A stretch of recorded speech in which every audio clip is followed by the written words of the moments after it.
Kinaumagahan, narinig ng buong lungsod na si Renden ang nagkusa na hamanin si Yovanwo at laking gulat niya. Hindi pa nga umabot ng tanghali, at sa Perek Dulang Arena, napuno na ito ng hindi mabilang na mga taong kumakain ng melon. Rendan. Sa sandaling ito, sa isang gilid ng ring, isang binata ang nagngangalit ang kanyang mga ngipin, at ang taong ito ay si Yovanwo, na nasa ika-9 na ranggo sa gitnang human immortal ranking. Hinahamon si Yovanwo, na nangangahulugan din na ito ang pinakamahusay na kurot sa lahat ng nangungunang 10, kaya naramdaman ni Yovanwo na ito ay isang kahihiyan, hindi, ito ay itinuturing na isang kahihiyan ng lahat ng mga hinamon. Lalo na, dahil kamakailan lamang ay nagretiro si Yovanwo sa kanyang kasal. Rendan, kung hindi kita babawasan sa laki, kukunin ko ang apelyido mong Zabel. Ikinuyom ni Yovanwo ang kanyang mga kamao at nanumpa sa ilalim ng kanyang hininga. Siyempre, sa sandaling ito, hindi pa rin alam ng lahat na hinahamon ni Renden si Yovanwo para kay Miss Catherine. Sa likod ni Yovanwo, may grupo ng mga miyembro ng pamilya ni Yovanwo. Younger, kung hindi mo bubunutin ang isang layer ng balat mula kay Renden ngayon, huwag mo akong kilalanin bilang isang pagpapala. Sabi ng isang Middle-earth immortal na lalaki. Ang angkan ng pamilya ni Yovanwo ay mas mahusay kaysa sa angkan ng pamilya ni Catherine dahil ang ama ni Yovanwo ay isang Mid-Earth Immortal habang ang ama ni Catherine na si Erlong ay isang Pre-Earth Immortal lamang. Oo, ama. Marahas na tumango si Yovanwo sa kanyang ulo. Sa madaling salita, kinasusuklaman ng buong pamilya ni Yovanwo si Lance. Sa tirahan ni Yang. Tumingin si Erlong Yang kay Lance nang may pasasalamat na tingin. Pamangkin Zabel, sa sitwasyong ito, nagawa mong tumayo para sa iyong bunsong anak na babae, malaking kabaitan. Naikuyom ni Erlong Yang ang kanyang kamao kay Lance. Magalang si Tito. Sabi ni Lance. Tumayo si Catherine sa gilid, nakatingin kay Lance nang hindi kumukurap, biglang naramdaman ni Catherine na napakagwapo ni Lance, hindi man lang niya tiningnan ng maayos si Lance noon. Hindi niya kasalanan, si Yovanwo lang ang nasa mata niya noon, na may puso pa ring tumingin sa iba. Sinabi ni Erlong Yang, Renden, pinahahalagahan ko ang iyong mabubuting hangarin, kung wala kang kumpiyansa, hindi pa huli ang lahat para kanselahin ang hamon, walang sino man ang maglalakas loob na magsabi ng kahit ano, ang pinaka matatawa ka. Hahaha, Tito, ayos lang, alis na tayo. Pagkasabi noon, nanguna si Lance at pumunta sa ring. Hindi nagtagal, dumating si Lance at ang iba pa. Nandito na si Rendan. May mga taong patuloy na sumisigaw. Si Lance ay commandant at tumayo sa ring. Napatingin ang lahat sa singsing at sumigaw si Lance, Yovanwo, lumabas ka. Sa sandaling ito, si Yovanwo, na hindi pa nagpapakita ng sarili, ay lumundag at lumipad papunta sa ring. Nagkatinginan silang dalawa, at ang mga mata ni Yovanwo ay nag-alab ng galit. Rendan, ngayong araw, kung hindi kita puputulan, susundin ko ang apelyido mo. Sabi ni Yovanwo na nagngangalit. Yovanwo. Nanghihinayang sinabi ni Lance, kahit na ikaw ay karapat-dapat. Nagmadali ako rito para hamanin ka, kaya natural na 100% akong tiwala na kaya kitang talunin, at sa isang galaw lang. Ano? Natigilan ng karamihan nang marinig nilang sinabi ni Lance na matatalo niya si Yovanwo sa loob ng isang galaw. Ipinagyayabang ba ito ni Renden? Pabayaan mo na lang siya, kahit ang nangungunang 3 ranggo ay hindi maglalakas loob na sabihin na kaya nilang talunin si Yovanwo sa isang galaw. Itong Renden, mamamatay siya kapag hindi siya nagyabang. Sa sandaling ito, sa isang sulok ng live stand, mabuti. Ang ilang mga lalaki at babae ay mukhang hindi nasisiyahan, ito ang mga taong mas mataas ang ranggo kaysa kay Yovanwo, at sila ay labis na nalungkot na makita si Lance na napakamayabang at natalo si Yovanwo sa isang galaw, dahil, kahit sila ay hindi sigurado kung kaya nila. Talunin si Yovanwo sa isang galaw, maliban sa pervert na iyon na narank number 1. Ang pervert na numero 1 sa gitnang human immortal ranking, natalo niya ang ika-5 ranggo ng isa sa isang galaw, maliban sa taong ito na kayang talunin si Yovanwo sa isang galaw, lahat sila ay hindi sigurado. Malapit nang sumabog ang mga baga ni Yovanwo sa sandaling iyon. Rendan, sa tingin mo ikaw si Temare. Talunin mo ako sa isang galaw. Sino ka? Sigaw ni Yovanwo. Hindi kilala ni Lance si Temare at ngumisi, subukan mo at makikita mo. Rendan, bigyan mo ako ng kamatayan. Pagkatapos sabihin iyon, inilabas ni Jovan ang kanyang pinakamalakas na lakas. Oo, wala siyang pag-aalinlangan, buong-buo niyang ibinigay ang lahat, gusto niyang makita kung talagang matatalo siya ni Lance sa isang galaw kapag inilabas niya ang pinakamalakas niyang lakas. Tumayo si Lance, at pagkatapos ay hinawakan ng kanyang kamay ang walang laman na hangin. Ah! Sa sumunod na segundo, naramdaman ni Yovonwu na parang biktima ng gagamba, nahuli siya sa stagnant mid-air, na parang may hindi mabilang na mga seda na nakabalot sa buong katawan niya. Ah, ito. Tulala si Yovonwu. Pinisil ni Lance ang kanyang walang laman na kamay. Ah! Napasigaw si Yovonwu habang ang kanyang katawan, na natigil sa himpapawid, ay lumipad palabas ng ring na para bang nabangga siya ng kotse. Nagulat ang lahat sa eksenang ito, anong uri ng avatar ito, gaano ito kalakas. Sa buong panahon, hindi nakalapit si Yovonwu sa 10 metrong hanay ni Lance, na nangangahulugan na ang Lance ay naka-space out. Nagkaroon ng katahimikan sa arena. Sa karamihan ng tao, si Star ay napuno na ngayon ng nagliliyab na mga mata. Sinabi ni Star sa loob-loob, ang unang avatar ng ikalawang antas ng silence technique, ang Great Escapement Method, ito ay talagang makapangyarihan, kailangan kong sanayin ito, kailangan ko. Gayunpaman, nang maisip ni Star ang katotohanang hindi pa niya naiintindihan ang avatar na ito, bigla siyang pananghinaan ng loob. Sa totoo lang, maaaring pumunta si Star para humingi ng payo kay Lance, ngunit, hindi maalis ni Star ang mukha. Gayunpaman, matapos makita si Lance na gumanap ng Great Escapement ngayon, nagpasya si Star na kailangan niyang ibaba ang kanyang mukha. Matagal na natahimik ang audience. Sa kabilang panig, 2 beses na nag-test si Erlong Yang at nagpuri, hindi ka panipaniwala na kaya niyang maging napakalakas sa larangang ito. Sinabi ni Fei Yang, pare, sa palagay ko ay tiyak na makakalaban ni Renden si Temara na nasa ranggo na numero 1 sa gitnang ranggo ng Human Immortal. Ang isa pang pinsan ni Stacy, si Yang Yu, ay nagsabi, minsan natalo ni Temara ang ika-5 ranggo na Violet Sea sa isang galaw, habang si Renden ngayon, tinalo ang ika-9 na ranggo na si Yovonwu sa isang galaw, ngunit ang isa ay ang ika-5 ranggo at ang isa pa ay ang ika-9 na ranggo. Kaya ba talagang labanan ni Renden si Temara? Medyo nagdududa ako. Sinabi ni Fei Yang, kahit na hindi mo kayang labanan si Temara, napakalapit niyan sa antas ni Temara. Hehe. Pinsan Stacy, nakapag-asawa ka ng mabuting asawa. Sinabi ni Fei Yang, kahit na hindi mo kayang labanan si Temara, napakalapit niyan sa antas ni Temara. Hehe. Pinsan Stacy, nakapag-asawa ka ng mabuting asawa. Ma'am. Tinanggo ni Stacy ang kanyang ulo na puno ng pagmamalaki, nakatingin kay Lance sa ring, nakaramdam siya ng walang katulad na kaluwalhatian. Si Megan, na nakatayo sa tabi ni Stacy, ay wala sa magandang mood sa sandaling ito. Siya ay, hindi ako masaya, ngunit sa loob-loob ni Megan ay iniisip na ang lalaking makakasama niya sa loob ng ilang araw, hindi niya alam kung malalampasan niya si Lance, kung gaano niya inaasahan ang lalaking Yuan ay 10,000 beses na mas mahusay kaysa kay Lance, kung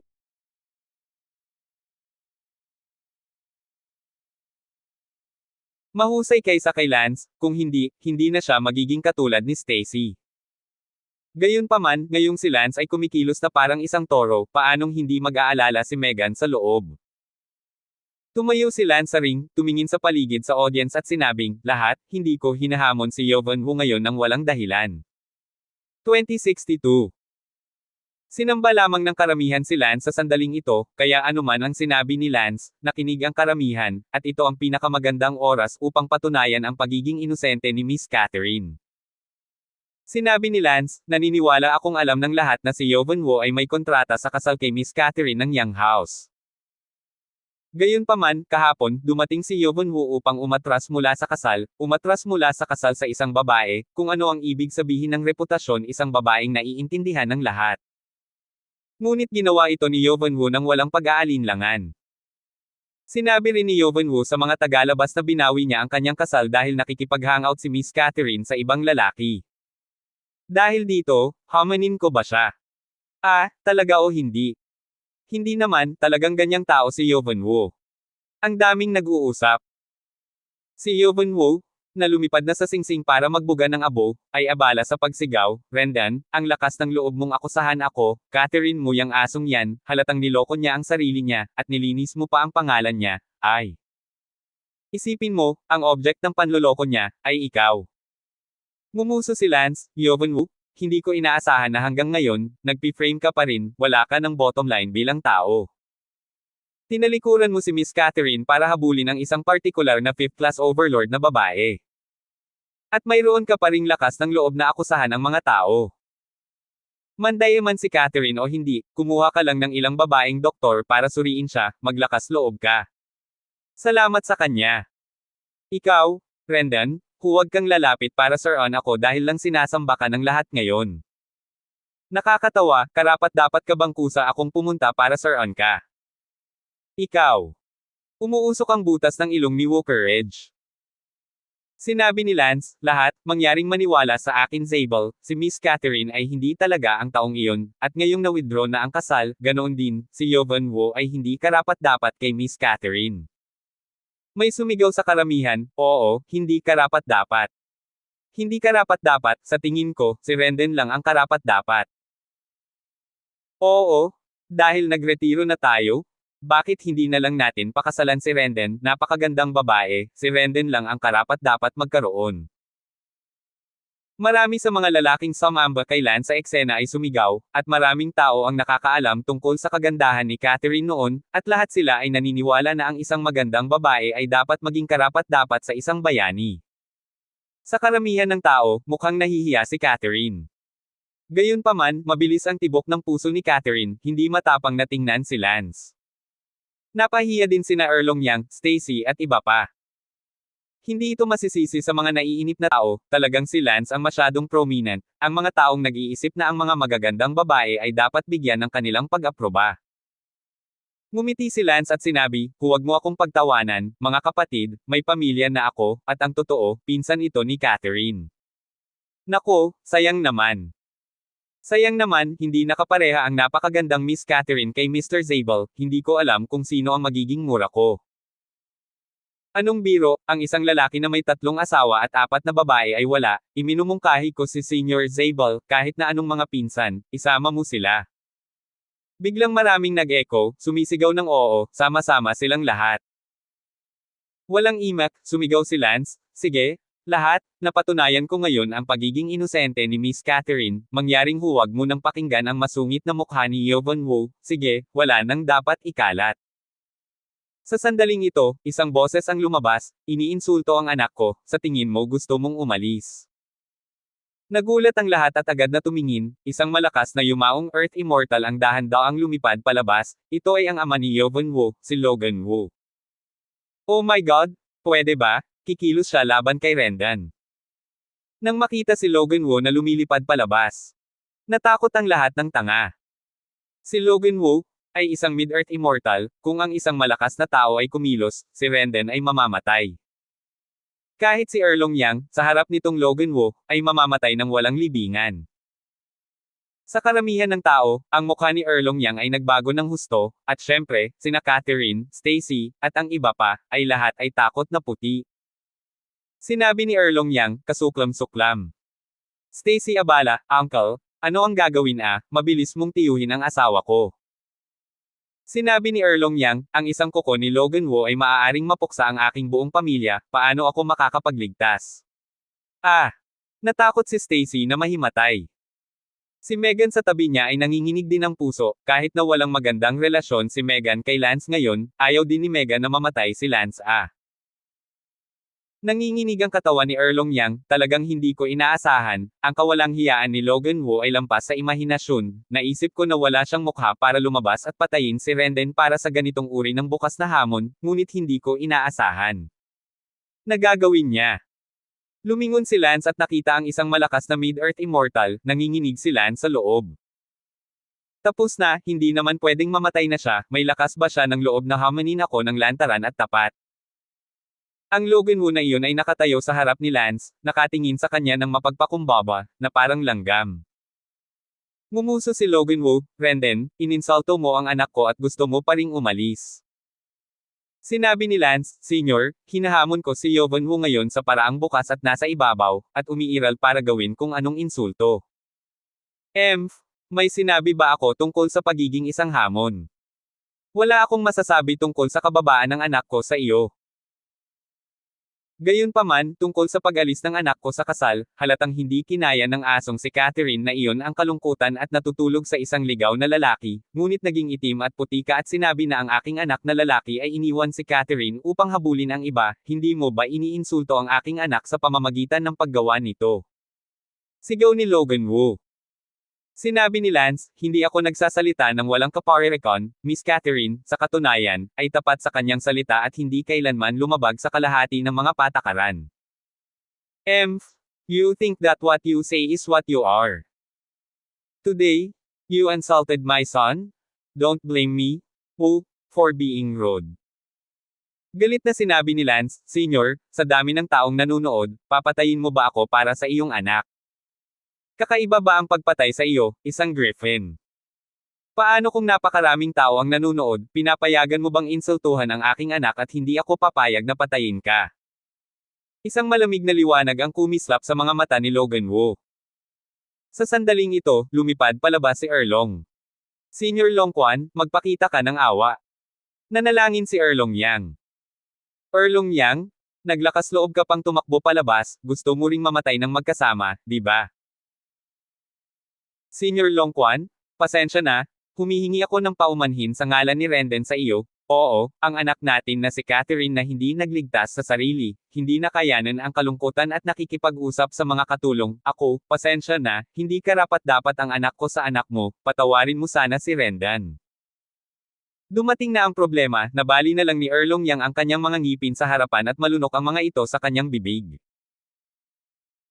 Sa labas ng entablado, si Catherine na may luha sa kanyang mga mata, sa publiko ay sinabi ng kanyang ama, hindi niya matiis ang kalungkutan na tumambay sa mga katulong, ito ay walang magawa, hindi siya nagagalit sa kanyang ama kaya sinisira ang reputasyon ng kanyang anak, sa ilalim ng kapangyarihan, at kung ano ang maaaring gawin. Nanginig ang puso ni Lance, talagang masama ang sinabi ni Erlong Yang, gusto mo pa ba ang reputasyon ng iyong anak?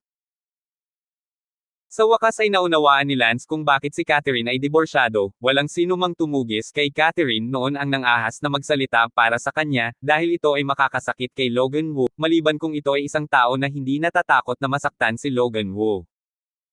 Hindi nakakagulat, yang si Kilo at ang iba pa, ay labis na nagpapasalamat kay Lance. 2063. Agad na sumigaw si Lance, teka. Ngumuso si Logan Woo, Renden, ano pa ang sasabihin mo?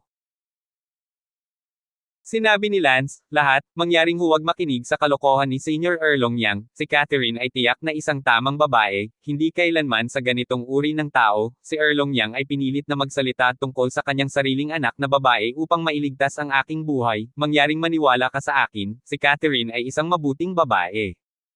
Sumigaw si Erlong Yang, Rendan, tumahimik ka.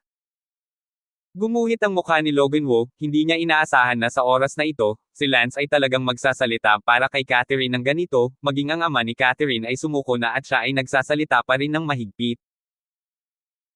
Tahimik ang buong silid, sa katunayan ay nakikita ng lahat na marahil ay napilitan si Erlong Yang, sa oras na ganito, ang pinakamagandang gawin ni Lance ay humingi ng tawad kay Logan Woo at sabihin na si Catherine ay talagang kalapitang mababa ang lipad. Para mailigtas niya ang kanyang buhay. Sa kasamaang palad, si Lance ay hindi, at talagang hindi siya natatakot na mamatay. Sa labas ng entablado, umiyak si Catherine, sa unang pagkakataon na hinawakan siya ng isang taong umiyak ng labis. Sa ngayon, kung si Lance ay nakatayo sa tabi niya, tiyak na tatalon siya sa kanya at yayakapin siya kahit sino pa ang asawa ng pinsan niya. Galit na napagalitan ni Megan, itong on live, anong oras na, ang isang malaking tao ay maaaring yumuko at mag-inat na hindi niya alam. Kinagat ni Logan Woo ang kanyang mga ngipin, Lance, mabuti iyan, mabuti iyan, mabuti iyan. Natigilan si Lance, mabuti ka ate. Ang makinang pamatay ni Logan Woo ay nakatambak ng mataas. Sinabi ni Logan Woo, Erlong Yang, bagamat sinabi mo ang totoo, sa kasamaang palad, ang reputasyon ng anak ko ay sinira ni Rendan, at kahit anong katotohanan ang sabihin mo ngayon, hindi ito maisasadjep. Kaya, pasensya na, Lance, dapat siyang mamatay. Sa sandaling ito, ang sulok ng bibig ni Starshing, na nakatayo sa pulutong, ay tumaas sa panghahamak. Sigurado akong hindi nagtanong ng maayos si Logan Woo tungkol sa relasyon nila ni Lance bago ito lumabas, ngunit syempre, hindi kasalanan ni Logan Woo, dahil hindi alam ng maraming tao ang tungkol sa relasyon nila ni Lance. Kikilos na sana si Logan Woo nang sabihin ni Starshing, kung sino man ang maglakas loob na hawakan ang kaibigan ko, subukan mo ito. Agad na sinundan ng lahat ang tunog at nakitang si Miss Starshing iyon. Si Miss Starshing. Nagulat ang mga tao. Tumingin si Lance kay Star at bahagyang ngumiti, alam ni Lance na tiyak na darating si Star, talaga. Si Lance ay napuno din ng takot sa loob, kung hindi niya kilala si Star, kahit na siya ay isang henyo, hindi siya mabubuhay, ang iba ay hindi nagbibigay sa iyo ng pagkakataon na maging mas malakas, ang henyo ay walang silbi. Nang makita ni Logan Woo si Miss Star, nagbago ang kanyang mukha ng ilang beses, at kahit na hindi niya namamalayan ay umatras siya sa harap ng paglipad ni Star, na para bang si Star ay hindi nakikitang may mapang api na kapangyarihan. Gayunpaman, alam ni Logan Woo na ang sariling lakas ni Star ay hindi makakapantay sa kanya, at ang dahilan kung bakit naramdaman niya na si Star ay hindi nakikitang nagbigay ng mapang-ipang puwersa ay dahil sa angkan ng pamilya sa likod niya. Ito ay tulad noong ang mga karaniwang tao ay nakakita ng mga prinsipe at prinsesa. Nadama nila na nagdadala sila ng isang nakakatakot na kapangyarihan. Tumayo si Star sa harap ni Lance, tumingin kay Logan Woo at sinabing, gusto mong patayin ang kaibigan ko. Ito. Hindi maisip ni Logan Woo kung paano naging kaibigan ni Lance si Rendan. Miss Starshing, bakit naging kaibigan mo si Renden? Sabi ni Logan Woo, sa sandaling ito, ang kanyang tono ay hindi gaanong mayabang gaya ng kanina. Napuno ng pang-aalipusta ang tono ni Star, posible bang kailangan ko pang mag-ulat sa iyo kapag nakipagkaibigan ako? Hindi naiintindihan ni Miss Starshing. Tumulo ang malamig na pawis sa noo ni Logan Woo. Nakita ni Erlong Yang ang kinakabahang mukha ni Logan Woo, makinis sa loob, hayaan mo rin siyang maranasan kung ano ang pakiramdam ng inaapi. Siyempre, nakita ni Erlong Yang si Miss Starshing, natatayo pa nga para kay Lance, ay labis ding nabigla, ang posisyon ni Lance sa puso ni Erlong Yang, biglang humila ng ilang layer. Kahit na isang pag-iisip ang bumangon sa puso ni Erlong Yang, hindi ba ngayon lang sinabi ng mga nanunood na isang magandang babae ang katapat ng isang bayani? Si Erlong Yang ay orihinal na hindi pumayag, pagkatapos ng lahat, si Lance ay asawa ni Stacy, si Stacy ay anak ng kanyang kapatid na babae, at ang pagnanakaw ng manugang ng isang kamag-anak ay hindi isang maluwalhating bagay na dapat gawin. Gayunpaman, si Lance ay maging si Miss Starshing. Patindig para sa kanya, ito ang nagpasigla sa puso ni Erlong, bago ang ganap na tukso, isipin pa ang kanyang mga kamag-anak. Bumantong hininga si Star, patawad sa hindi mo paglakas loob na tingnan kung ano ka, naglakas loob ka ring sumigaw dito, hindi mo ba naisip na ika-6 na klaseng overlord, napakakahanga-hanga? Hindi ako naintindihan ni Miss Starshing. Abalang iwinagayway ni Logan Woo ang kanyang kamay at sinabi. Sinabi ni Starshing, sa tingin mo ba ay kaibigan ko ang nang-insulto sa iyong anak? Naniniwala ka ba na may 100 paraan para hayaan kong mamatay ang iyong anak na si Yovan Woo? Nanghina ang takot na mga binti ni Logan Woo. Umiyak si Logan Woo at sinabing, Miss Starshing, nagkamali ako, hindi talaga ako dapat umasa sa lakas ko at pinapaborin ang anak ko. Tama si Renden, talagang anak ko ang nagpabigay kay Catherine, na may mas mataas na katayuan. In order to pursue a woman with a higher status. However, my son said that it is Miss Catherine who cheated on me para hindi masiraan ng loob, pasensya na po, ako po ang nagturo ng masama sa anak ko. Starshing ano? Agad na sinabi ni Lance, paumanhin, kayo ni Yovan Woo, humingi ka agad ng tawad kay Miss Catherine. Siyempre naman. Agad na tinawag ni Logan Woo ang kanyang anak. Younger, huwag ka nang humingi ng tawad kay Miss Catherine. Oh! Nag-aatubili si Yovan Woo sa loob, ngunit kailangan niyang gawin iyon. Sinabi ni Yovan Woo kay Catherine, I'm sorry, Catherine, I framed you, I'm despicable, I'm shameless, I don't deserve you. Sinabi rin ni Logan Woo, Miss Catherine, kayong mga matatanda ay hindi naaalala ang mga pagkakamali ng kontrabida, iligtas ang aking anak. Kinagat ni Catherine ang kanyang mga labi, luha sa kanyang mga mata, syempre, siya ay naantig, kung hindi dahil kay Lance, siya ay naging isang puta na sinigawan ng lahat. Sinabi ni Lance kay Catherine, Miss Catherine, sabihin mo kay Yovan Woo, ngayon, ikaw na ang mag-withdraw ng kasal mo. Manam. Sabi ni Catherine kay Yovan Woo, kontrabida ka, wala kang karapatang bawiin sa akin ang kasal mo, ngayon opisyal na kung ipinapalam sa iyo na umatras ka na sa kasal ko, simula ngayon, hindi na tayo magkaroon ng anumang relasyon. Namula ang mukha ni Yovenwo, ngunit hindi siya naglakas loob na magsabi ng kahit ano. Sinabi ni Loganwo, Miss Starshing, inaasahan kong magiging marangal ka tiyak na pag-aaralan kong mabuti ang aking anak sa hinaharap. Ngumuso si Starshing, pag-isipan mo rin iyan. Of course, aalis muna kami. Binanggit ni Loganwo si Yovenwo at agad na lumipad palayo. Siyempre, hindi siya kayang iwanan ni Star. Tutal, si Star mismo ay walang gaanong lakas at umaasa lang sa family history niya, kaya nakakatuwa lang na umalis siya. Sinabi ni Lance, salamat.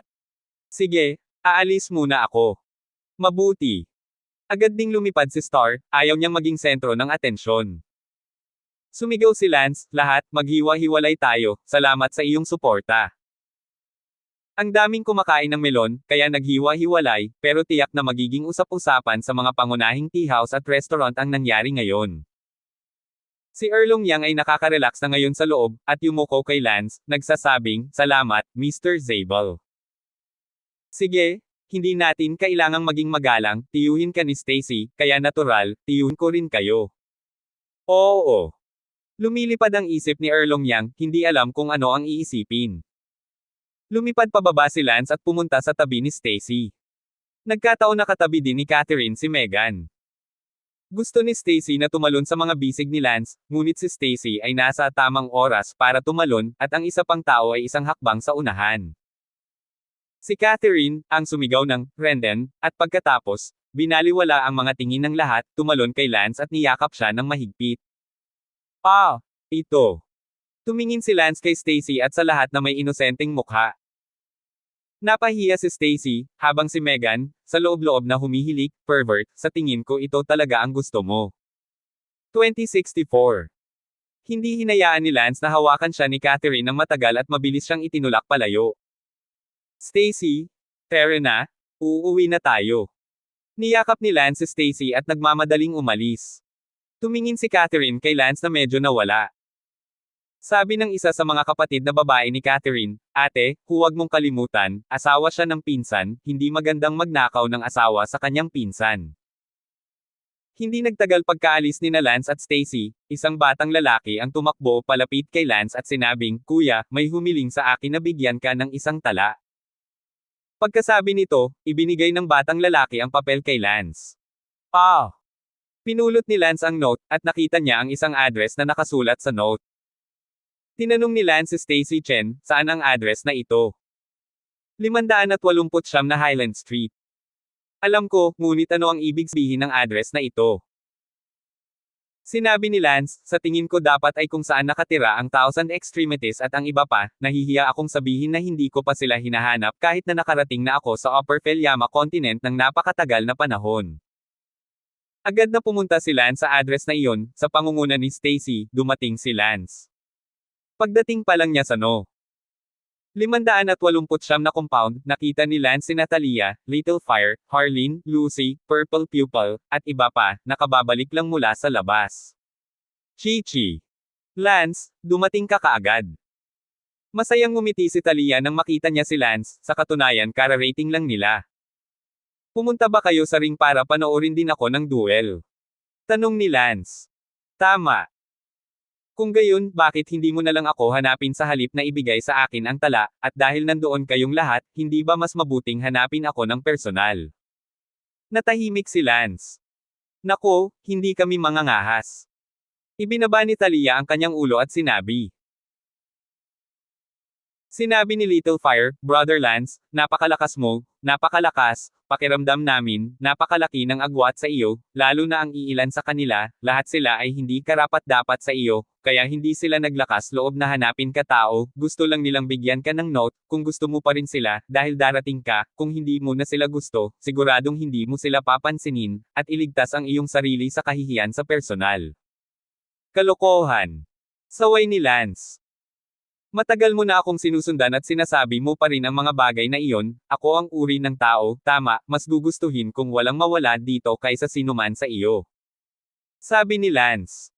Naramdam ng kirot sa loob si Stacy sa tabi niya nang marinig niya ang mga salita ni Lance.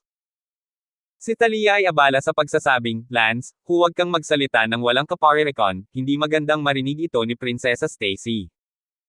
Tumingin si Lance kay Stacy at sinabing, hindi ka kasama dito. Oh! Walang imak na tumango si Stacy.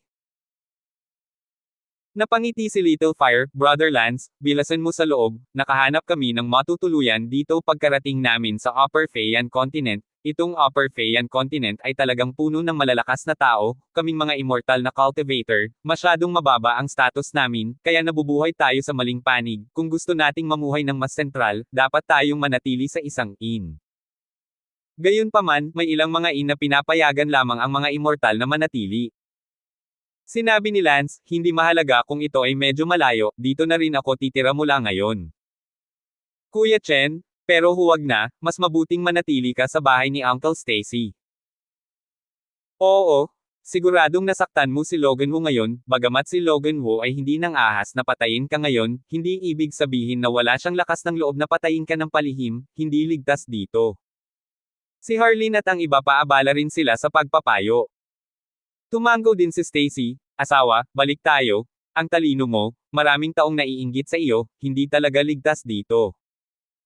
Bagamat naiintindihan ko ang iyong kagustuhang makasama ang iyong mga mahal sa buhay, dapat ay buhay ka. Para mas lalo silang gumanda. Sinabi ni Talia, tama si Miss Stacy, mayroon lang kaming pag-asa kung nabubuhay ka, bukod pa, wala kaming oras para mag-hobnob sa iyo ngayon, kailangan naming magsikap sa bawat sandali upang linangin at magsikap na tumuntong sa immortal na kaharian. Sa lalong madaling panahon. Naisip ito ni Lance at tumango, maaari akong bumalik sa tirahan ng Yang, ngunit ilang buwan na tayong hiwalay, imposibleng magkita na lang tayo ng nagmamadali at umalis, at least magsaya tayo ngayon, ako. Aalis ka bukas bago pa huli ang lahat. Sige. Sinabi ni Lance kay Stacy, Stacy, bumalik ka muna at sabihin mo sa iyong tiyuhin na babalik ako bukas, sa pinakahuling araw pagkatapos bukas. Kung gayon kailangan mong mag-ingat. Huwag kang mag-alala. Naunang umalis si Stacy. Pumasok si Lance sa bahay 589. Ito ang bahay na pansamantala naming inupahan. Hindi naman masama ang kapaligiran, medyo tahimik. Ang lugar na ito ay puno ng mga paupahang bahay, karamihan ay inuupahan sa mga naglilinang ng mga immortal. Sabi ni Talia. Ligtas ba dito? Tanong ni Lance. Dapat itong ituring na ligtas dahil ang may-ari ng lupaing ito ay may malaking angkan ng pamilya sa Upper Fellows Island, kaya walang sino man ang karaniwang mangangahas na gumawa ng gulo dito. Mabuti naman. Ang hindi alam ni Lance ay ang kanyang kinaroroonan ay nakuha na ng ilang taong may interes sa bagay na iyon. Nang gabing iyon, sina Lance at Talia at ang iba pa, ay nagtipon sa House 589 para sa hapunan, habang mayroong maraming immortal senses na umaagos sa buong Upper Fertilization Yan Continent, dahil mas mababa pa ang kaharian ni Lance, kaya hindi niya makita ang mga scan ng immortal senses na mas malakas kaysa sa kanya. Kuya Chen, gaano ka nakatagal sa Upper Faiyan Continent? Nag-aalala kami sa iyo. Sinabi ni Lance, ikinalulungkot ko ito, ngunit noong ako ay nasa Yunluo Immortal Kingdom, naisip ko na ako ay nasa isang crisis at sinabi sa iyo na umalis ka agad, ngunit hindi ako nakaligtas dito ng matagal, at ikaw hindi ko alam, dahilan para mag-alala ka sa akin ng matagal. Nang makarating ako sa Upper Fellowship, hindi ko alam kung nasaan ka, kaya hindi kita mahanap. At saka, pagkarating ko sa Upper Fellowship Yan Continent, ay sumamba sa isang Immortal Pill Master sa unang araw, at pagkatapos noon, ako ay nalubog sa Immortal Pills at walang mga distractions, kaya hindi na ako nagtanong tungkol sa inyo. Hehe, hindi naman kailangang sisihin ni Kuya Chen ang sarili niya, napakalaki ng populasyon dito, maliliit na tao lang kami, hindi ka man lang makapagtanong. Nagtanong si Lucy, Lance, paano ka nakalabas sa panganib sa Yunluo Immortal Kingdom? Bakit hindi ka pinatay ng emperador? Nga pala, salamat kay Miss Star, si Miss Star ang gumamit ng kanyang mga koneksyon para takutin si Zani yun na huwag manggahas na kainin ang bone marrow ko at maging tapat sa harap ko. Kaya ganyan. Gayunpaman, magandang pumunta sa Upper Fayama Continent, ito ang pinakamagandang lugar para linangin ang immortalidad. Sabi ni Talia. Si Lance ay sumulyap sa kanila, at bawat isa sa kanila, naabot na nila ang mala-immortal. Uncle Lance, Lahat tayo ay parang immortal, ngunit sa kasamaang palad, para maging immortal, pakiramdam ko ay malayo pa ang mararating natin. Sabi ni Little Fire. Lahat ay tumango. Ngumiti si Sina, pagkatapos maabot ang parang walang kamatayan, napagtanto ko kung gaano kakalakas, Windy. Ah, Guro, saan ito magsisimula? To think that on that day, you reached quasi-immortal and became an immortal as soon as you reached the immortal realm. Kami naman, hindi pa rin alam kung kailan kami magiging, at hindi mo yun. Hindi mo akalain na masyado kang makapangyarihan kapag ikinukumpara mo ang dalawa. Oo, oo. Para maging pamilya mo, maswerte kami sa tatlong buhay, pero, doble ang hindi namin katiyakan. 2065. Sige, sige. Ang daming kalokohan, uminom ka, huwag kang maglalasing ngayong gabi. Sa ngayon, sa tirahan ni Yang. Nagpunta ang asawa ko sa Highland Street para makipagkita sa kanyang mga kaibigan. Sabi ni Stacy kay Erlong Yang.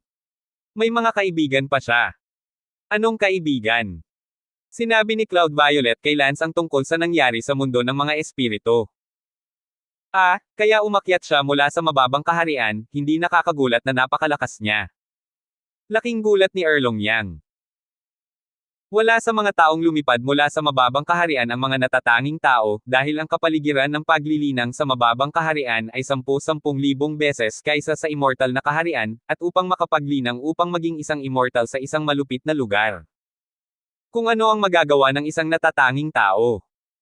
Sa makatuwid, ang talento ng mga umakyat mula sa mababang kaharian ay maihahambing sa mga pinakatanyag na tao sa immortal realm.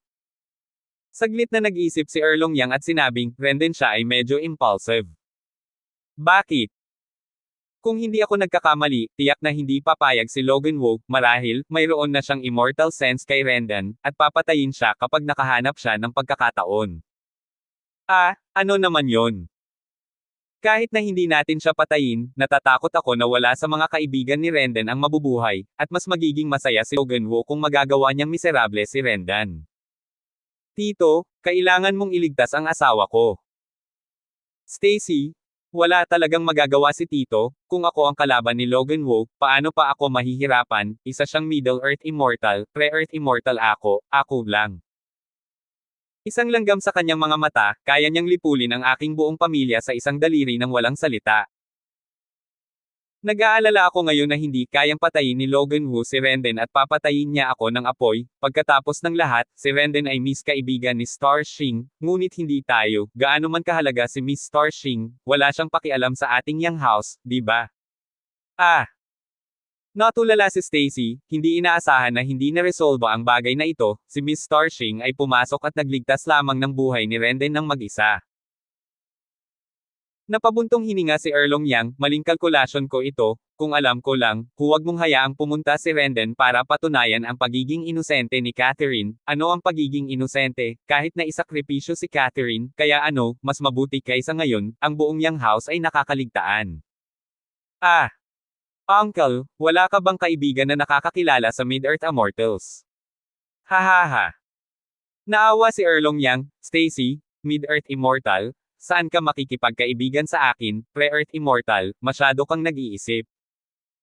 Pero, there's always someone, na dating ka-level mo, tapos nag-upgrade siya sa mga kaibigan niya, di ba? Sentimo, napaka-realistic na mga tao, dati, meron akong mabuting kaibigan, pero naging Middle-earth Immortal siya, and I was still in the same place. After that, less ang contact, dahan-dahan, walang relasyon, hindi ko siya hinahanap ngayon, baka hindi ako makita ng mga tao. Tito, kailangan din nating subukan iyon. Tama ka, susubukan ko, Stacy. Side ni Rendon, wala talagang lakas si Tito para i-manage ito. Kung gusto mo talaga siyang iligtas, pumunta ka sa amo ni Rendon, kasama si Rendon. Master, isang pangatlong antas ng Immortal Pill Master, dapat ay magagawa mo ito. Sige, pupunta ako agad. Sa sandaling ito, sa tahanan ni Logan Wu. Si Logan Wu ay nakaupo sa kanyang study na may malamig na mukha. Sa isip ni Logan Wu, isang larawan ang lumitaw, kung saan si Lance at ang kanyang mga kamag-anak, ay malayang umiinom. Tama, ang immortal sense ni Logan Wu ay winalis si Lance ng walang sandali. Simula ng tunggalian ngayon, nagwawalis na ito sa katawan ni Lance. Paano payag si Logan Woo, siya ay kahit isang Mid-Earth Immortal, ang pangyayari ngayon ay tiyak na. Ito ay tiyak na gagawin siyang katatawanan sa gitnang Earth Immortal Circle.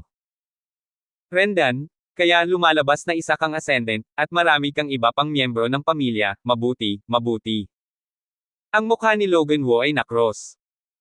Patikim ko sa iyo kung ano ang pakiramdam ng mawala ng mahal sa buhay, si Miss Starshing ang nagpanatiling buhay sa iyo, ngunit sa kasamaang palad, hindi nito nabuhay ang iyong pamilya. At saka, Erlong Yang, Emph. Pagkatapos magsalita ni Logan Woo, nawala ang buong katawan niya sa study room. Sa sandaling ito, si Erlong Yang ay papunta sa tahanan ng isang kaibigan na dati niyang kasama. Ano man ang mangyari, si Erlong Yang ay magsusumamo sa kaibigang iyon na pumunta sa bahay ni Logan Woo at makipag-usap sa kanya upang iligtas siya sa kalamidad na ito. Sa sandaling ito, biglang narinig ni Erlong Yang, isang boses mula sa kanyang likuran, saan mo gustong pumunta sa ganitong oras? Lumingon si Erlong Yang at nakitang si Logan Woo iyon. Ah, Logan Woo. Namuti ang mukha ni Erlong Yang. Ngumuso si Logan Woo, Erlong Yang, alam ko kung saan mo gustong pumunta, ha? Senior Longquan, ikaw. Erlong Yang, hindi ko kayang patayin si Renden ngayon, pero hindi ka maliligtas, hindi kita gustong patayin noong una, ngunit sa kasamaang palad, hindi mo alam ang iyong ginagawa, ikaw ay isang pre. Earth Immortal, binawi ng anak ko ang kasal niya, at naglakas loob ka pang sumuway, kung hindi ka sumunod, edi hindi ka sumunod, talagang naglakas loob kang magligtas ng mukha para sa anak mo, ha ha ha ha, akala mo talaga itong Upper Fellows. Ang isla ay isang makatwirang lugar, hindi ba? Si Erlong Yang ay napabuga ng malamig na pawis at napaluhod, Senior Longquan, nagkamali ako, mangyaring iligtas mo ako. Patawarin mo. Sa tingin mo posible ba? Senior, mali talaga ako. Sumigaw si Erlong Yang, marahil dahil, ito ay naging kalmado at mapayapa, hindi nakakasakit ng sinuman, namumuhay ng mapayapang buhay, kaya hindi sinasadyang binaliwala ang maraming bagay na hindi dapat baliwalain, ngunit ito ang malupit. Immortal Realm, walang mga batas, walang mga patakaran, tanging mga puwersa. Mamatay ka na.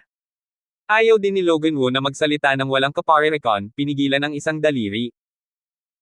Naramdaman ni Erlong Yang na ang kanyang katawan ay sinaksak kaagad, nang walang anumang pagtutol, para bang papatayin siya ng langit, wala siyang magawa. Malinaw na naramdaman ni Erlong Yang na ang kanyang hininga sa buhay ay namamatay ng kaunti. Ako, I'm really so unhappy. Nanginig ang mga labi ni Erlong Yang habang nakatingin sa payapa at maunlad na Upper 5 Yanzhou City sa ilalim ng kanyang mga paa. Ang isang tao na nanirahan dito sa loob ng daan-daang milyong taon ay kailangang magpaalam sa mundo tulad nito, gaano hindi kasiya siya. Siyempre, ang pinakamahalagang bagay ay na kung siya ay mamatay, ang kanilang Yang Mansion ay mawawala, dahil, bukod sa siya ay isang pre-Earth Immortal, ang pinakamalakas na anak ng kanilang Yang Mansion ay nasa Mortal Immortal level lamang. Imposible para sa isang Mortal Immortal na antas upang pagsamahin ang isang pamilya, at ang kanyang tahanan ay malapit ng masira. Pagkalipas ng ilang segundo, nawala ng malay si Erlong Yang at nahulog ang kanyang katawan mula sa langit, patungo sa lupa. Bang! Nahulog ito sa isang kalye at agad na nagdulot ng maraming tao. Ah, oo, si Erlong Yang. Hindi nagtagal, may nakakilala sa kanyang pagkakakilanlan, at sigurado akong hindi magtatagal bago maabisuhan ang isang tao mula sa tirahan ng Yang. Kaagad pagkatapos ng kamatayan ni Logan Woo, pumunta siya sa Gowland Street upang hanapin si Lance. Kinagat ni Logan Woo ang kanyang mga ngipin, munting bastard, patay na si Erlong Yang, ang susunod, hindi, ang mga susunod, ay iyong mga kamag-anak, walang sino man sa kanila ang mabubuhay maliban sa iyo. Hindi kita papatayin, ang iyong pamilya lamang, paano kung malaman ni Miss Starshing? Alam ni Logan Woo na kahit na magkasundo sina Lance at Miss Starshing, imposible para sa kanya na maghiganti kay Logan Woo para sa pagpatay sa pamilya ni Lance.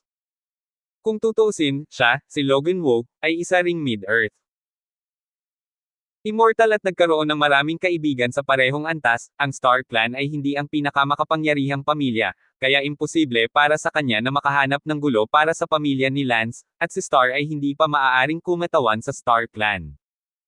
2066 Sa sandaling ito, hindi pa alam ni Lance ang lahat ng ito, dahil siya ay mas mababa kaysa sa isang tao at hindi niya maramdaman ang pag-scan ng iba.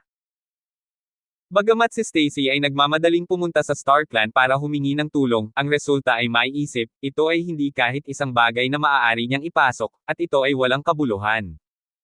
Inumin. Minister, uminom ka. Hahaha. Napakalakas ng alak sa Immortal Realm, napakasakit inumin. Namula si Zidong at napabuntong hininga.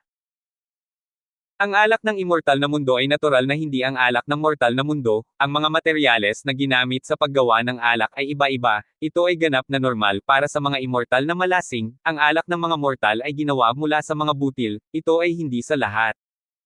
Ang parehong antas. Sa sandaling ito, biglang nakipag-ugnayan ang Devil King kay Lance.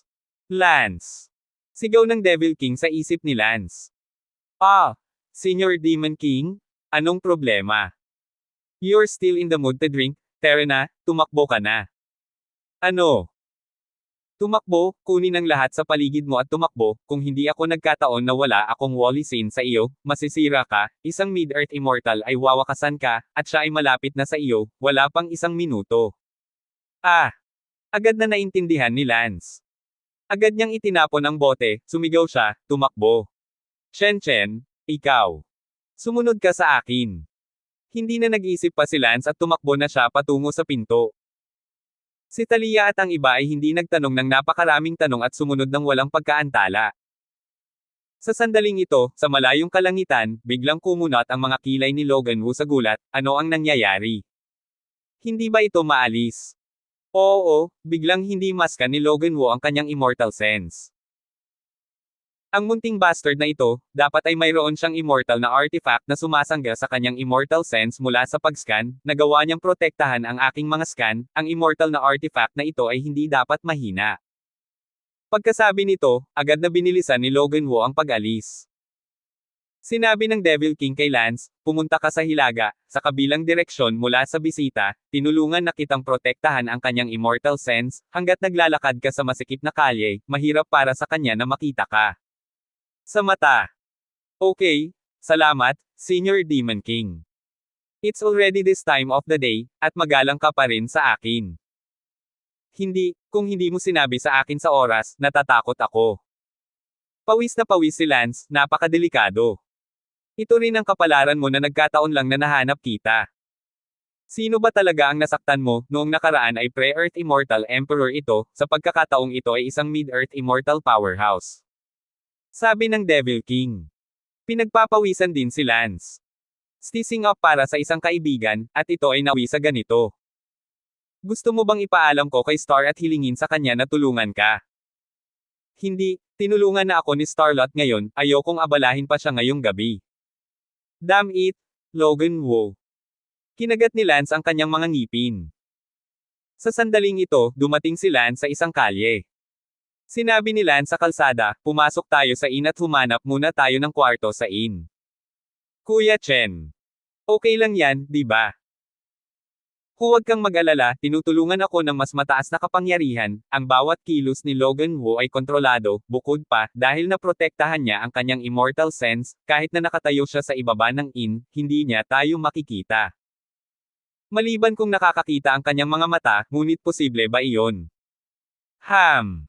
Mabilis na pumasok si Lance sa inn at nagbukas ng suite. Ngayong gabi, saglit lang maagrabyado ang lahat, parang suite ang suite, 3 kwarto lang, 1 kwarto para sa mga lalaki at 2 para sa mga babae. Si Lance ay nagkikimkim ng apoy sa loob, lalabanan niya ng ilang round si Talia at ang iba pang mga babae ngayong gabi, ngunit hindi niya inaasahan na darating si Logan Wu upang patayin siya, kaya imposibleng gumawa ng kahit ano ngayon. Si Lance at ang iba ay nanatili pansamantala, ngunit ang iba pang mga bagay ay tatalakayin bukas. Nakatira din sa tirahan ni Yang. Gayunpaman, ang hindi alam ni Lance ay patay na si Erlong Yang. Sa sandaling ito, sa Yang residence, isang mabait na dumaraan, ang dumating upang ipaalam. Patay na si Erlong Yang, sa XX Street, dapat mong tingnan ito. Ano?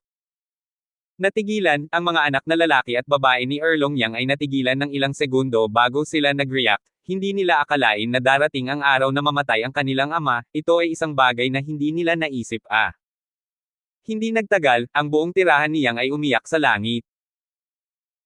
Agad na pumunta si Fei Niang at ang iba pa sa isang partikular na kalye at nakita ang kanilang ama na namatay sa kalunos-lunos na kalye. Ang eksena ay agad na nagpahimatay sa ilan sa mga batang babae, kabilang si Catherine. Ah! Ama! Ang ilang mga anak na lalaki ni Erlong Yang ay pinunit ang kanilang mga puso at umungal, at mayroong isang malaking bilog ng mga tao sa kalye, lahat ay nagtuturo at nag-uusap ng walang anumang pag-aalala sa bagay na iyon. Hindi na mailarawan ng luha at pagtangis at pag-ungol ang damdamin ng mga anak ni Erlong Yang. Senior Demon King, kumusta na si Logan Wu? Patanjin tingin pa rin siya sa lugar kung saan ka kanina, sinusubukang hanapin ang anumang bakas ng pagtakas mo. What a delusion! Dumiretso ako sa kalye, nasa ng bakas ng gagamba. Noon lang, narinig ni Lance ang pag-uusap ng dalawang bisita sa pasukan ng silid. Patay na talaga.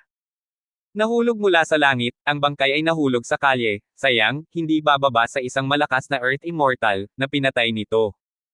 Sino pa kaya, siyam sa bawat 10 ay si Logan Wu. Siya? Huwag mong sabihin ang kalokohang ito, kung marinig ito ng mga tao ni Logan Wu, tapos na. Ito na ang katapusan ng Yang Fo. Oo. Nagsalubong ang mga kilay ni Lance, ano ang ibig sabihin nito? Agad na binuksan ni Lance ang pinto at nagtanong, dalawang kapatid, ano ang sinabi mo? Di ba weekender ka? Eksakto. Ang tiyuhin ng asawa mo, pinatay. Erlong Yang. Eksakto. Huwag kang magbiro, dalawang magkapatid. Kuya Zabel, paano ka magbibiro tungkol sa mga ganyang bagay? Nandoon lang ako, nahulog ang katawan ni Erlong Yang mula sa langit at tumama sa kalye ng malakas. Oh my God, nasaan na? Huluo Street, dapat kang pumunta kaagad at tingnan, sigurado akong dumating na ang mga taga Yang Fo. Damn it, Logan Wu. Sigaw ni Lance. Nauna lang si Lance, sinabi ng hari ng demonyo, Lance, huminahon ka. Calm down my ass, pinatay na ang tito ng asawa ko at kalmado pa rin ako. Ano ang magagawa mo kung pupunta ka doon, sa lugar na iyon, dapat maraming tao ang nakapansin ngayon, hindi ka mahahanap ni Logan Wu, at siguradong babantayan ang panig na iyon, ang pinakamagandang bagay na magagawa mo ngayon ay lumayo. Mula sa tirahan ng Yang, at sa pamilyang Yang. Hindi ko magagawa iyon. Naikuyom ni Lance ang kanyang mga kamao, nakaramdam ng kalungkutan habang iniisip ang pagguhit ng bangkay ni Erlong Yang na nahulog mula sa langit at namamatay sa kalunos-lunos na kalye, kahit na siya ay isang malakas na Earth Immortal. Bukod dito, hindi lang si Erlong Yang ang nawasak, kundi ang buong Yang House. Ano ang dapat kong gawin? Tila hindi masyadong binibigyang pansin ni Lance, dahil masyadong malakas si Logan Wu, at sa harap ng ganap na malakas, anumang tukana at tukana ay kalabisan. Sinabi ni Lance, kahit na ito ay isang mantis, kailangan ko pa ring lumaban. Lance, ang pinakamagandang bagay para sa iyo sa puntong ito ay umalis, sa palagay ko ay mas mabuti na bumalik ka sa Yunluo Immortal Kingdom. Bumalik ka sa Yunluo Immortal Kingdom. Talagang hindi, Logan Wu, pagsisisihan mo ito. Ang mga titig ni Lance ay nagngangalit ang kanyang mga ngipin, habang iniisip niya si Stacy, dahil darating si Logan Wu upang patayin siya at si Talia at ang iba pa, natural na papatayin din niya si Stacy. Senior Demon King, tulungan mo akong makita kung nasaan si Stacy at kung ano ang kalagayan niya ngayon. 2067. Mabuti. Pagkalipas ng ilang minuto, sinabi ng Demon King, nahanap na, si Stacy ay nasa pasukan ng Star Clan. Anong ginagawa niya sa Star Clan? 9 times out of 10, lilipat siya ng tulong. Tama, mayroon pa akong ikatlong antas na Immortal Master, tiyak na gustong puntahan siya ni Stacy, ngunit sa kasamaang palad, hindi man lang siya makapasok sa Star Clan. Okay lang, tutulungan kitang ipaalam kay Starshing. Huwag. Ngunit ipinaalam na ng Demon King. Starshing? Nahihirapan si Lance. Nagulat si Star. Ang Logan Wu na iyon, na pumatay sa tiyuhin ni Stacy at gusto ding patayin ang mga kamag-anak na iyon ni Lance, si Lance ay nasa isang ina ngayon, walang dapat ipag-alala sa ngayon, tumulong kang ipaalam sa Immortal Pill Master ni Lance at tingnan kung mayroon siya. Ano mang solusyon? Mabuti. Agad na pumunta si Star kay Master Imaha. Miss Star, bakit may oras ka pang pumunta sa lugar ko? Naguguluhang tanong ni Master Imasiya.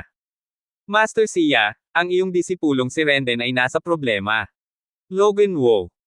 Hindi mo ba siya tinulungan, nang ahas pa ba si Logan Wu na hindi ka igalang? Hindi, pinatay ni Logan Wu si Erlong Yang at sinubukang patayin ang mga kamag-anak ni Renden ng walang kabuluhan, kung ganoon, wala akong masabi. Naiintindihan mo, nasaan si Renden? Sa isang inn sa Gowland Street, dapat may kilala kang ilang kaibigan sa gitna o huli na yugto ng Earth Immortal, ipauubaya ko sa iyo ang iba. Huwag kang galala, isang Logan Wu lamang ang nangahas na hawakan ang aking disipulo, pagod na siyang mabuhay. Inilabas ni Grandmaster Imasiya ang kanyang galit. Makalipas ang 10 minuto, isang late Earth Immortal powerhouse ang nakiisa kay Master Sia. Master Sia, pinapatawag mo ako sa kalagitnaan ng gabi, hindi ko alam kung ano ang problema, kaya bakit hindi mo na lang sabihin? Magalang na sabi ng huli na Earth Immortal powerhouse na iyon. Fluong Light Sr., mayroon akong Siantian disciple na nagngangalang Renden, binyantaan siya ni Logan Wu, maaari mo bang ayusin ang bagay na ito para sa akin? Pwede naman, magkaibigan tayo. Salamat. Ngayon dalhin mo ako sa iyong alagad. Sumama ka sa akin. Makalipas ang 4 o 5 minuto, habang nasa inn pa rin si Lance, 2 tao ang lumitaw sa bintana, ang isa ay si Master Imha, at ang isa ay hindi kilala, ngunit, na may napakalakas na presensya, isang malakas na late Earth Immortal. Guro. Tuwang-tuwa si Lance. Rendan, ayos lang, lumabas ka na. Mabuti. Agad na lumipad palabas ng silid si Lance. Ang yumaong Earth Immortal Powerhouse ay abala sa pagsasabing, Guro ngayong tag-araw, ito ang iyong disipulo. Exactly, I'm hoping for more teachings from Fluong Light Sr. Hahaha, talent talaga. Ipinakilala ni Master Sia kay Lance at sinabing, Renden, ito ay Senior Fluong Light, siya ay isang mabuting kaibigan ko, maaari mong sabihin sa kanya ang anumang paghihirap na mayroon ka, halimbawa, kung may pumatay sa iyo, hayaan siyang maghiganti para sa ikaw, iba pa. Sinabi ni Lance, gusto akong patayin ni Logan Wu. Napangiti si Fluong Light, naalis ko na ang immortal kong pakiramdam sa kinaroroonan ni Logan Wu, libu-libong metro ang layo niya ngayon, lumilipad sa direksyong ito, at sa hitsura niya, parang may hinahanap siya. Eksaktong hinahanap ako. Sabi ni Lance. Nagtanong si Master Imaha, Fluong Light, ano sa tingin mo ang dapat gawin tungkol dito? Patayin mo na lang si Logan Wu. Umiling si Senior Lightning at sinabing, ang pagpatay kay Logan Wu ay isang bagay na napakahalaga, ang asawa ni Logan Wu, na isa ring malakas na Earth Immortal, at si Wu. Ang biyenan ni Longquan, na isang yumaong Earth Immortal, ay hindi mas mahina kaysa sa akin. Tumango si Master Imasiya, hindi inaasahan na magkakaroon si Logan Wu ng yumaong biyenan ng Earth Immortal, mahirap gawin iyon. Siguradong hindi papatayin ng Senior Fluong Light ang isang Logan Wu para sa isang Lance, kahit na para kay Master ito. Theist siya. Senior Fluong Light at Master ngayong tag-init, sinabi nilang magkaibigan sila, ngunit sa katotohanan, ito ay ilang mga pakikitungo sa Immortal Pill, kung ang ganitong uri ng relasyon ng interes, sino ang mag-aalaga sa sinuman. Sa sandaling ito, lumitaw si Logan Wu. Nakita ni Logan Wu si Lance sa kalangitan na daan-daang metro ang layo, masaya ang kanyang mukha, ngunit sa sumunod na sandali, muling nagbago ang kanyang mukha nang makita niya ang isang malakas na tao sa huling yugto ng Earth Immortal. Sa isang sigaw mula sa Fluong Light Sr., Brother Longquan. Lumipad si Logan Wu at nagbigay galang, iginagalang ni Longquan ang Senior Brother Fluong Light. Hahaha, Kuya Longquan, bakit ang galang mo? Ano ang nagdadala sa iyo dito sa kalagitnaan ng gabi? Ito. Tumingin si Logan Wu kay Lance na may bakas ng pagkalito. Ngumiti si Senior Light Fluong, Logan Wu, narinig ko na pinatay mo si Erlong Yang. Sinabi ni Logan Wu, Senior Brother Fluong Light, huwag magsabi ng kahit ano nang walang patunay. Hahaha, Logan Wu? Si Renden ay isang disipulo ni Master Jin Sia, at si Master Jin Sia ay isang kaibigan, maaari mo ba akong bigyan ng mukha, huwag mong saktan si Renden, at ang kanyang pamilya. Sabi ni Fluong Light Sr. Si Logan Wu ay hindi masaya sa loob, ngunit hindi niya naisip na si Renden ay isang disipulo ni Master Jin Sia. Bagamat ang biyenan ni Logan Wu ay isang yumaong Earth Immortal, hindi siya nang ahas na sumalungat sa Fluong Light. Dahil nagsalita na si Master Luminescence, paano ako hindi makakasunod, nakatitiyak si Senior Brother Luminescence na hindi ko na muling sasaktan si Renden at ang kanyang pamilya. Napatingin si Logan Wu kay Lance. Sa katunayan, si Logan Wu ay pansamantalang hindi pumapatay, sa hinaharap ang bagay na ito ay nawala, kahit na ang flowing light mismo ay nakalimutan, tahimik niyang nilipol si Lance, na nakakaalam. Sa isa pang 10,000, 100,000 taon, sino pa ang makakaalala nito? Rendan, hayaan kang mabuhay ng isa pang 10,000 taon. Sabi ni Logan Wu sa kanyang puso. Nakita rin ni Master Xia ang kahulugan sa mga mata ni Logan Wu, ngunit ano ang magagawa niya?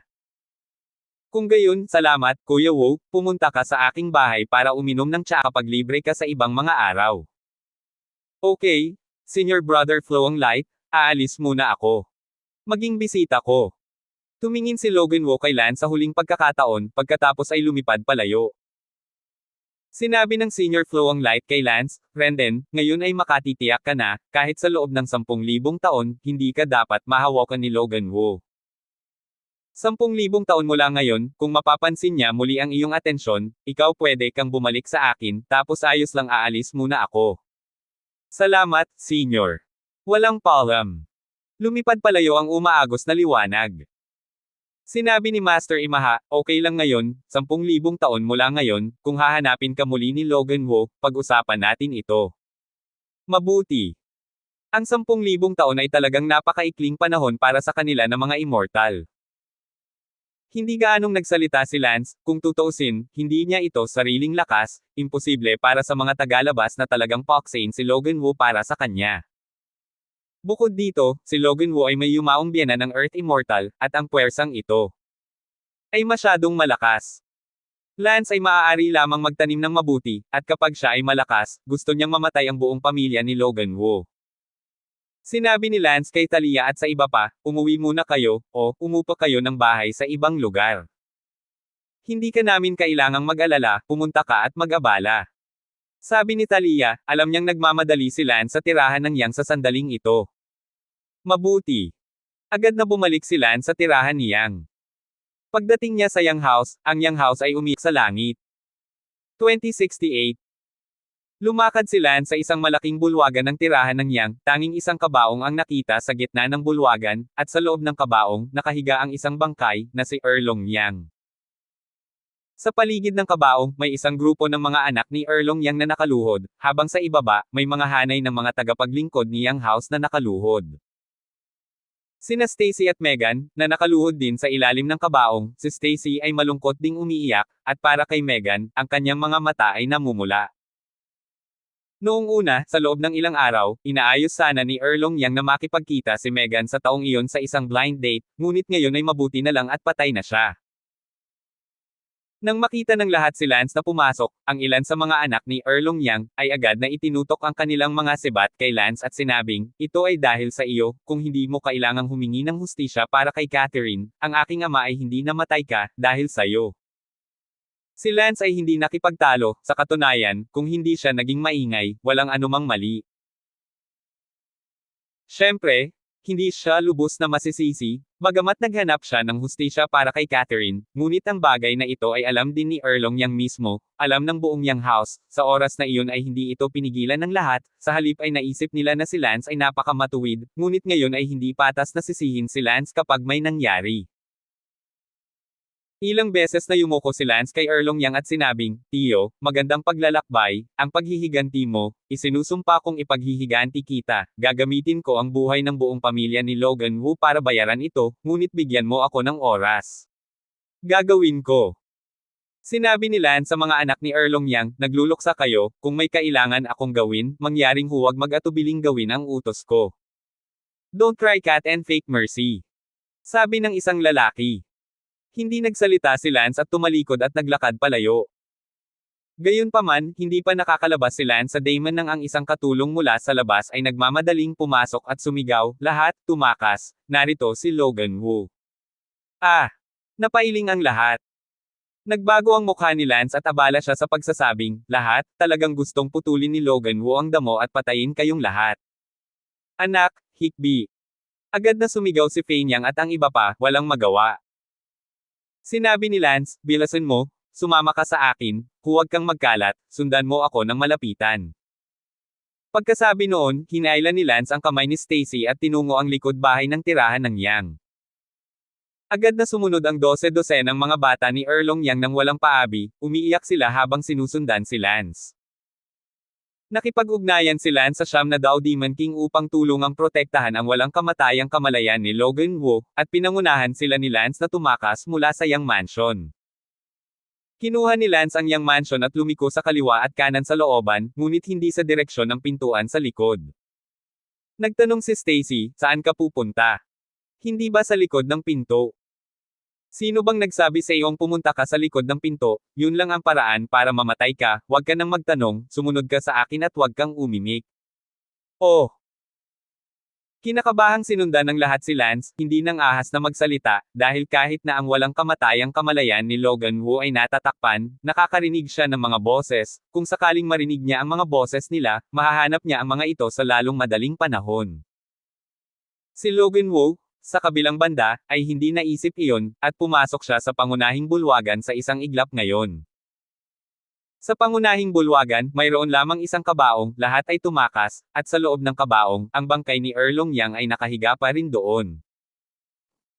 Nagsalubong ang kilay ni Logan Wu, ngayon lang lahat, at nasa na ang mga tao. Agad na pinalawak ni Logan Wu ang kanyang immortal sense upang masakop ang buong Yang residence, ngunit nalaman ni Logan Wu na ang buong Yang residence ay walang nakitang kahit sino sa mga anak ni Erlong Yang. Kakaiba. Saan ito nagpunta? Hindi maaaring umalis ang isang tao sa tirahan ng Yang nang ganoon kabilis. Lumipad si Logan Wu sa kalangitan. Sa sandaling ito, nakarating lang si Lance sa isang balon sa Yang residence. Walang sabi-sabi, tumalon si Lance sa balon, sinundan ng iba. Pagpasok. Pagkatapos ng balon, agad itong lumubog sa ilalim ng balon, at pagkatapos ay nagpatuloy sa ilalim ng lupa, patuloy na lumalayo sa Yangfo.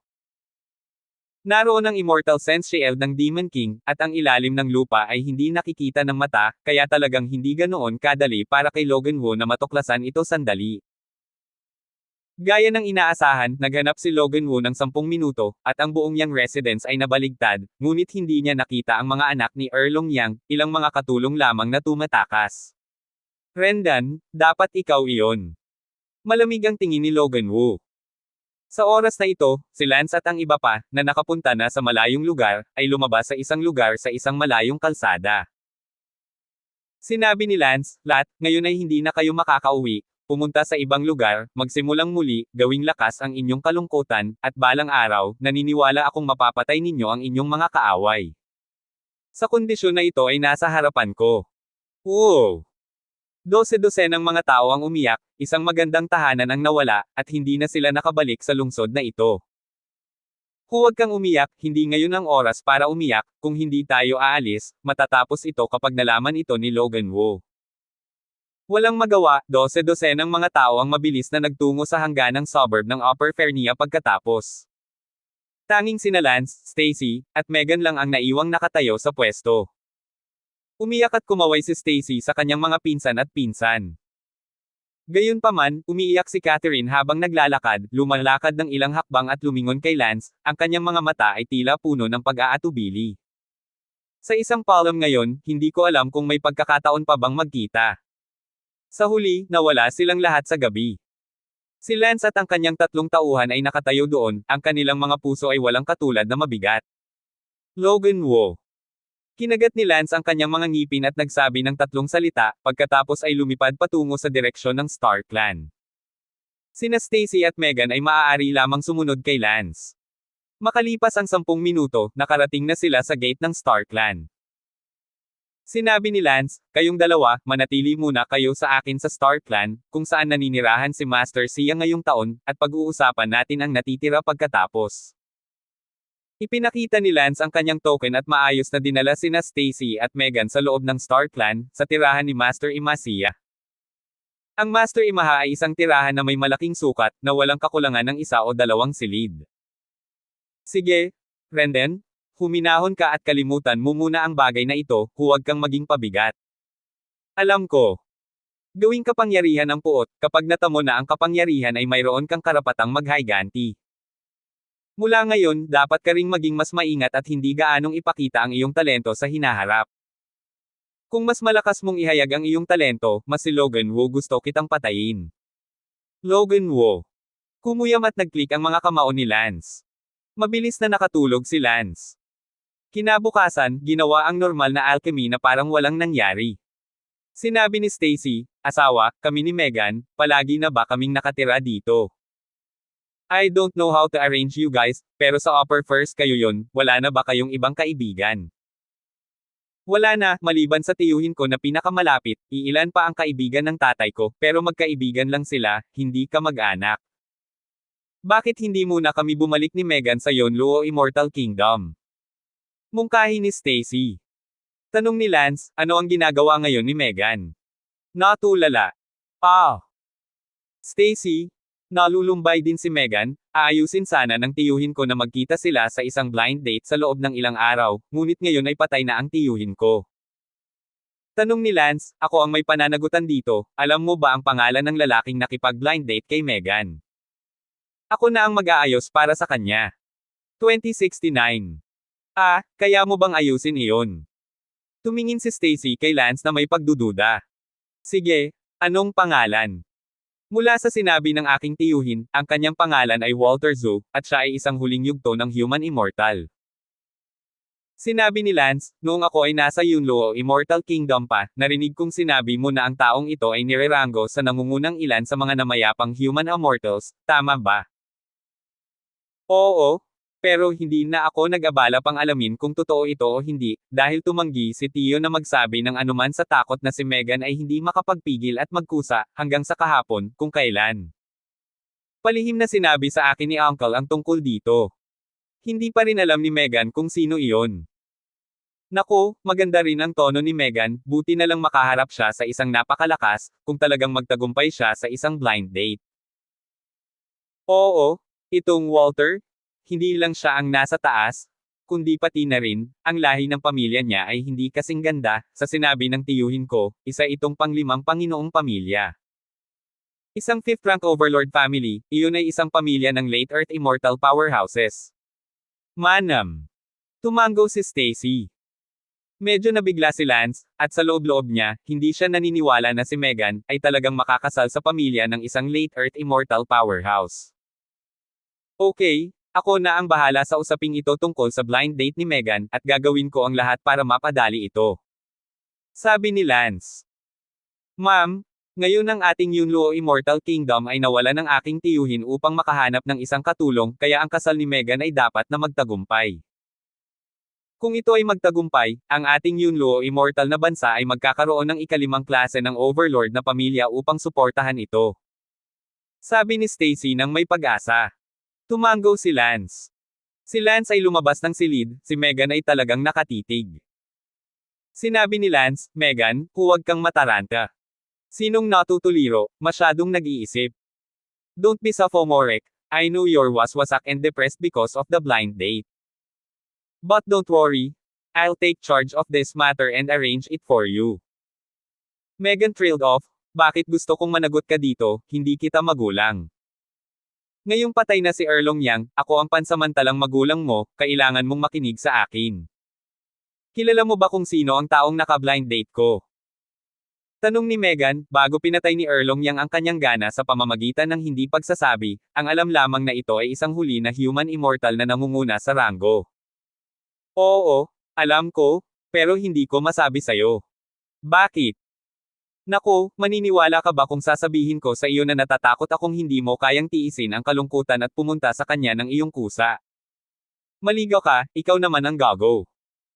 Sinabi ni Lance, nakikita ko na gusto mo ng asawa, maaari mo rin, kung sakaling ikaw mismo ang tatakbo sa pinto, ang iyong imahe ay masisira.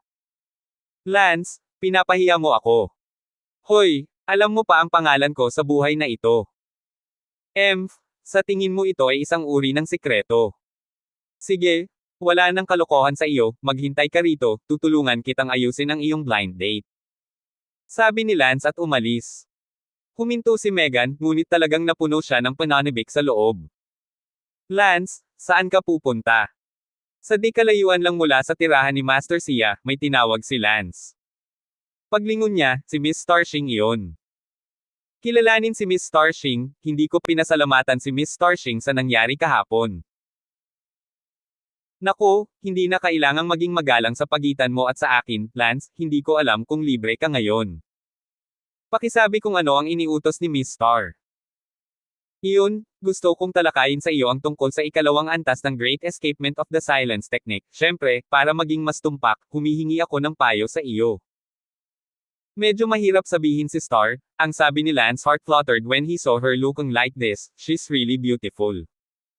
Ngumiti si Lance, syempre, pero may kailangan akong gawin. Maaari ba kitang tulungan? Ito ay hindi isang malaking bagay, ito lamang ang orihinal na si Erlong Yang ay aayusin na si Megan, isang blind date sa isang lalaking nagngangalang Walter Zhu, at ngayong patay na si Erlong Yang, responsibilidad kung gawin ito. Simple lang, may padadalhan ako ng sulat sa Zoclan para sa iyo, hilingin mo lang na makipag-date si Walter hindi ba? Sabi ni Star. Tumango si Lance, dahil iyon ang nangyari, hindi na kailangang mag-isa si Lance na maglakbay. Miss Starshing? Ang Walter Zhu na iyon, kilala mo ba siya? Alam, ngunit hindi mabuti, bagaman. Ngunit ano? Sigurado ka bang si Erlong Yang ang nag-ayos para sa taong ito? Sa tingin ko, hindi mali ang pandinig ni Stacy. Lance, hindi ako magsisinungaling sa iyo, si Walter Zhu ay isang henyo, niranggo sa nangungunang sampung ng yumaong human immortals, at, sa kanyang pamilya, ang pinakamalakas na tao ay isang late Earth immortal, ang mga ganitong uri ng background ng pamilya. Sa ilalim ng normal na mga pangyayari, ay hindi maaaring tumingin ng mababa sa isang maliit na prinsesa ng Immortal Kingdom. Og.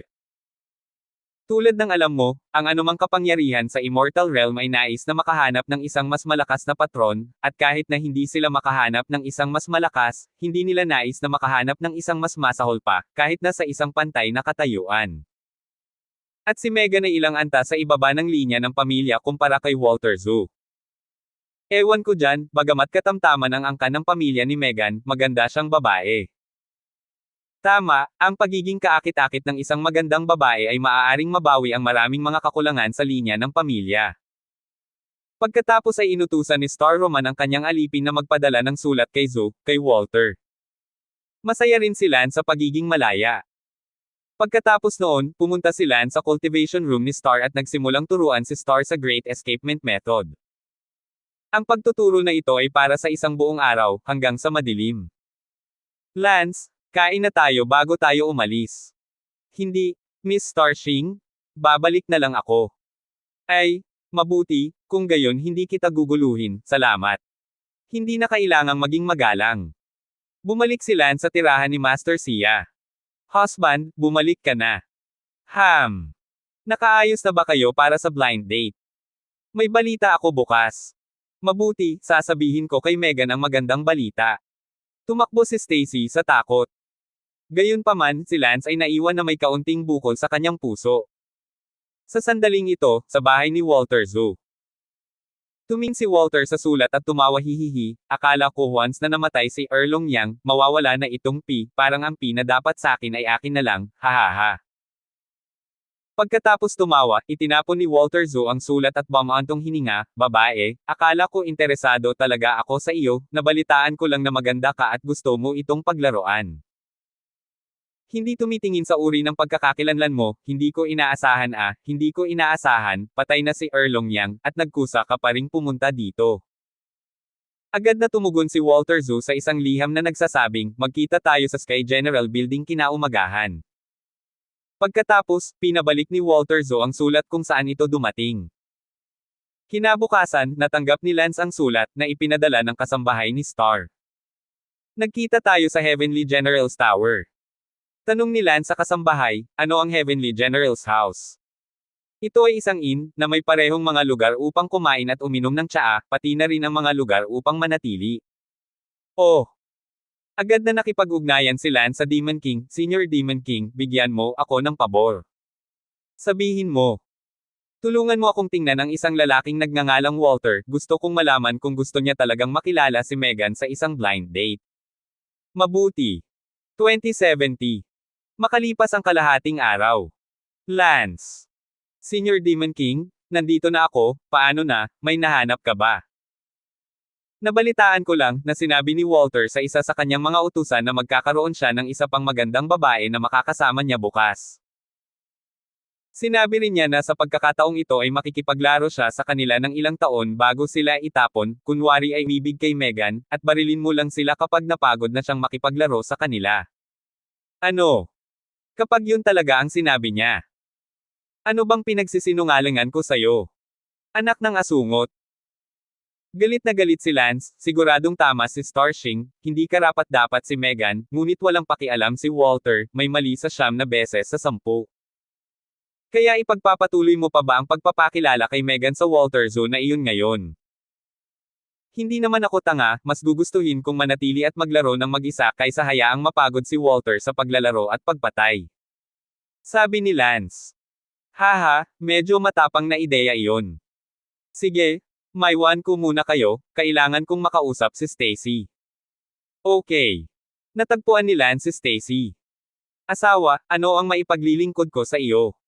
May balita ba tungkol sa blind date kay Walter?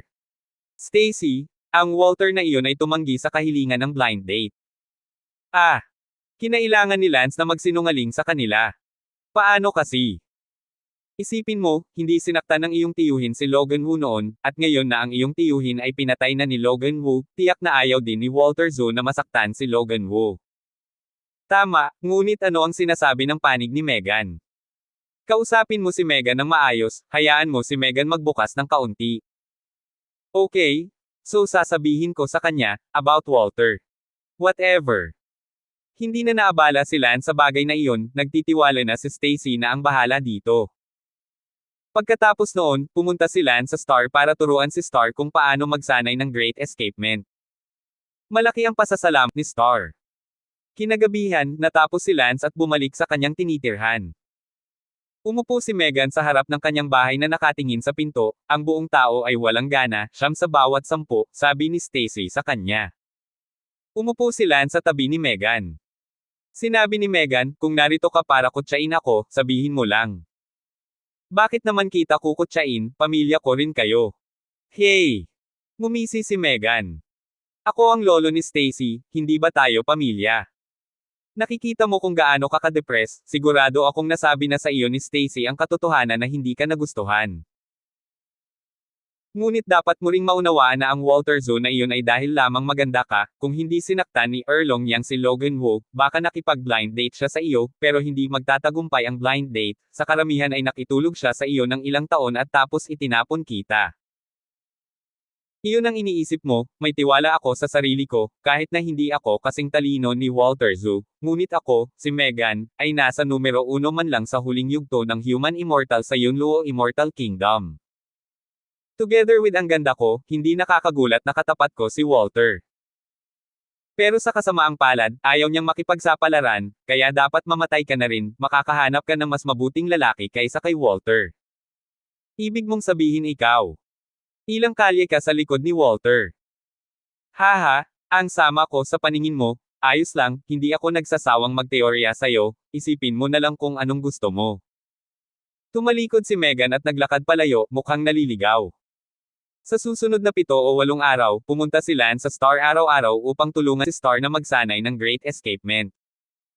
Lance, hindi mo talaga ako kailangang tulungan araw-araw. Napahiya si Star at sinabing, Miss Star, ayokong gumawa ng alchemy o mag-practice ng mag-isa, kaya bakit hindi ako pumunta at tulungan ka, umaasa din ako na makapag-practice ka ng Great Escapement method sa lalong madaling panahon. Og, ipahiya mo ako. Haha, hindi na kailangan yun, magsisimula na ang Immortal Pill Conference bukas, kaya hindi ako makakapunta, tutulungan kita ulit kapag may oras ako pagkatapos ng conference. Salamat, nais kong maging matagumpay ang bandila mo. Gagawin ko. Gabi. Sinabi ni Master Sia, Rendon, kumusta ang paghahanda? Huwag kang mag-alala, handa na ako. Kinaumagahan, dinala ni Master Sia si Lance at dumiretso sa Immortal Pill Hall ng Upper Faiyan Continent. Nandito ang buong Upper Faiyan Continent, kabilang ang mga Immortal Pill Masters mula sa iba't ibang Immortal States, At syempre, si Master Chen mula sa Yunluo Immortal State ay hindi dumating sa taong ito, at hindi darating sa hinaharap. Guro ngayong tag-araw, narito ka, tiyak na ito ang iyong bagong disipulo na si Rendan. Dumating ang ikatlong antas na Immortal Pill Master upang batiin siya. Ito ang aking disipulo, Rendan, magbigay ng respeto kay Master Liu. Oh, binibigyang galang ni Junior si Master Liu. Yumuko si Lan sa Grandmaster Liu na iyon. Haha, magalang na magalang. Matapos makipagkita sa maraming tao, pumasok si Lan sa loob ng Great Hall of Immortals.